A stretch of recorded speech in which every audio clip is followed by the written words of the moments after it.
The senator from Pennsylvania. Thank you, Mr. President. I rise this morning to address a huge problem that is afflicting every one of our states, all of our communities, and to talk about a bill that is meant to be helpful in this area. It's about the huge problem we have with opioid abuse, opioid addiction, including both prescription and heroin addiction and abuse. This is an epidemic that is it's really unbelievable in scale. It's affecting people of all ages, all ethnic groups, all demographics, all income classes, all geography. It's everywhere, and it's a huge problem. I've heard it in every county that I have visited in my state, in all 67 counties of Pennsylvania. I've heard about how big this problem is. In fact, more Pennsylvanians will die this year from heroin overdoses and the misuse of opioid painkillers than from the flu or homicides. So I wanted to learn more about this, Mr. President. So last fall, I convened a hearing of the Senate Finance Subcommittee on health care that I chair. Senator Casey joined me in that hearing out in Pittsburgh. It's the Allegheny General Hospital where we had this, to learn more, to understand about the nature and the scale of this huge opioid addiction problem and what we might do about it. I was surprised, Mr. President, to get to the room. It was a huge auditorium, and it was standing room only. The room was completely packed with people because this epidemic is affecting virtually every family. It affects almost all of us at some level in some way. It's tearing families apart. It's taking lives of people in the prime of their lives. It's just a huge problem. I will say that the hearing was very helpful in illuminating some aspects of the nature of the problem. We had medical professionals who are dealing with the treatment of people who are suffering from addiction. We had a recovering addict who's really put her life back together, and she told a very compelling story about what she went through. We had people in law enforcement. So we got a lot of testimony, different perspectives. One of the things I took away is that there strikes me that there are at least 3 categories of ways that we can help to try to deal with this huge scourge. One is the problem of the overprescription of narcotics, the overprescription of painkillers, opioids, which are chemically very similar to heroin. A lot of people begin their addiction with these prescriptions, and then when they can no longer obtain or afford the prescription opioids, they move on to non-prescription forms like heroin, and it usually goes downhill very dramatically from there. So reducing overprescription has got to help. There are ways to deal with that. A second is to reduce the diversion of these opioids when they are being prescribed, and my legislation really does focus on that. And then the third is we need better treatment. We need better outreach. We need better ways of treating people. We need to treat both the addiction, but also many people find themselves addicted after they developed a mental health problem that is an underlying problem that contributes to the addiction. We've got to do a better job identifying and helping people with these mental health problems. So we've got many aspects to this challenge that arises from this terrible epidemic. But let me focus in on the one aspect of this, the overprescription and the diversion of prescription narcotics. The Government Accountability Office estimated that in 1 year alone, there were 170,000 Medicare enrollees, people who are Medicare beneficiaries, 170,000 engaged in doctor shopping. Doctor shopping is the process whereby a person goes to multiple doctors and gets multiple prescriptions for perhaps the same opioid.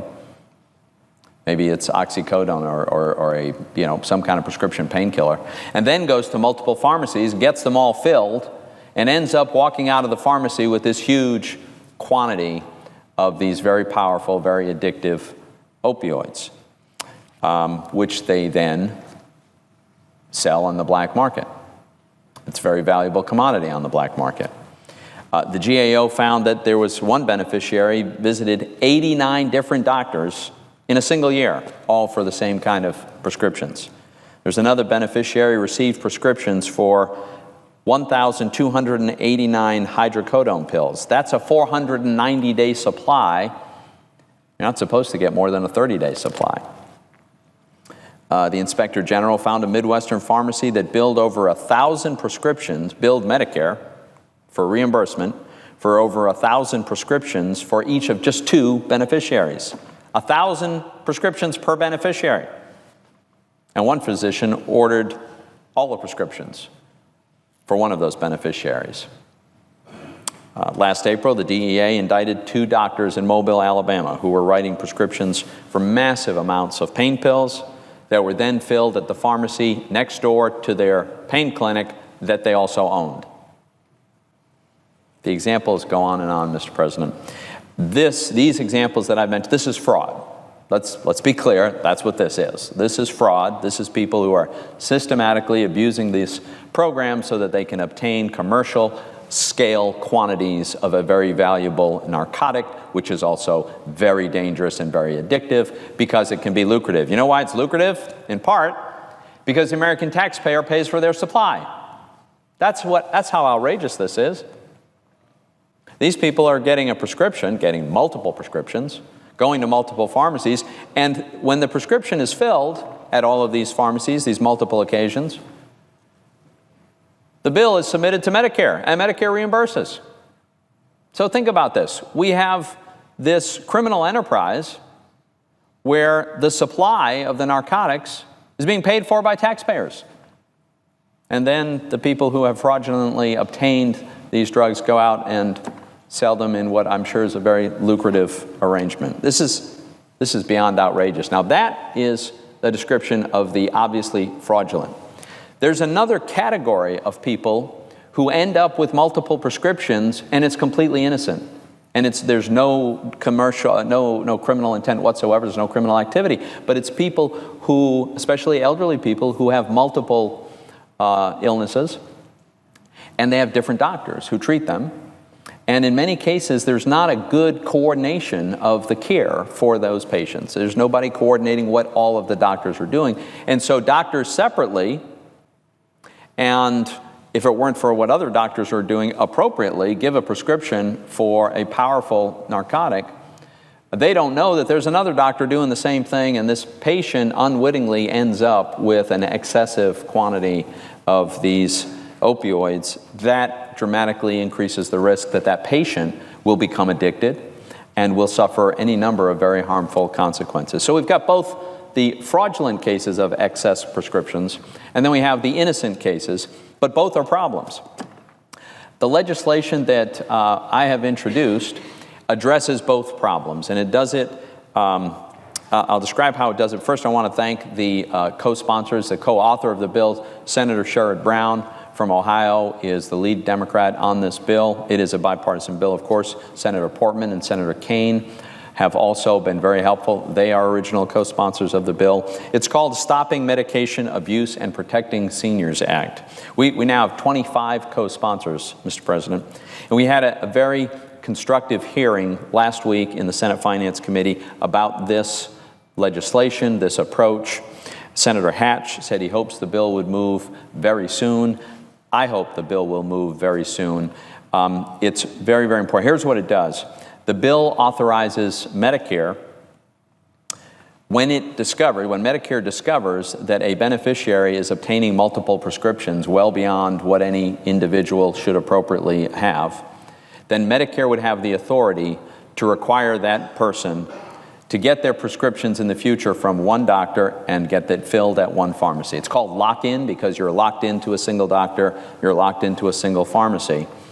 And that, in one step, would go a very, very long way to making it very, very difficult to commit this kind of fraud or to accidentally obtain more prescriptions than you ought to have. Mr. President, this procedure is not a new concept. It already exists in Medicaid. It's used every day in Medicaid to protect innocent people from excessive prescriptions and to protect taxpayers from fraudulent abuse. It's done by private carriers all the time. Private health insurance carriers use this lock-in mechanism when they discover excessive prescriptions being written. And it is designed in a way, as these other programs are, the private and Medicaid, so that no one who legitimately needs a prescription, because there are legitimate prescriptions for opioids and for narcotics, no one who has a legitimate need will have an access problem. People will still be able to obtain exactly what they need. The lock-in applies only to a narrow category of substances, controlled substances, Schedule II controlled substances, which is what we think is appropriate. And I think this is going to be very helpful, Mr. President. It's going to help opioid-addicted seniors be identified as such so that they can get the treatment they need. It's going to stop the diversion of these powerful narcotics. It's going to save taxpayer much money. CBO estimates $79 million over 10 years will be saved by bringing an end to these illegal prescriptions. And it's going to reduce the quantity of these terribly powerful drugs on the streets. This legislation has very broad bipartisan support. Just last weekend, the National Governors Association came out fully in favor of adding a lock-in provision for Medicare. We have nearly identical language passed in a bill in the House. It was as part of the 21st Century Cures legislation. It passed overwhelmingly. The support includes the President of the United States. His budget has repeatedly asked Congress to give Medicare this authority. The CMS acting administrator Slavitt just recently before our committee said this legislation makes, quote, every bit of sense in the world, end quote. We have the support of the CDC director, the White House drug czar, Pew Charitable Trusts, Physicians for Responsible Opioid Prescribing, many law enforcement groups, senior groups like the Medicare Rights Center. We have a list of just some of the many groups that are supporting this legislation. Mr. President, this is really just common sense. We already have this capability in Medicaid. We already have this capability in private health insurance. It is long past due that Medicare have the ability to protect seniors from accidental excessive prescriptions, but also to prevent people from committing fraud, which we know is happening on a very large scale today. So I'm not aware, actually, of any opposition to this. We have broad bipartisan support, and I am hoping we can get this passed very soon, certainly in the next week or so. And the House will certainly pass this, as it already has, as part of the 21st Century Cures legislation. And then we can get this to the President and get this signed into law and start to help save lives and save taxpayer money at the same time. So, Mr. President, I yield the floor. Mr. President.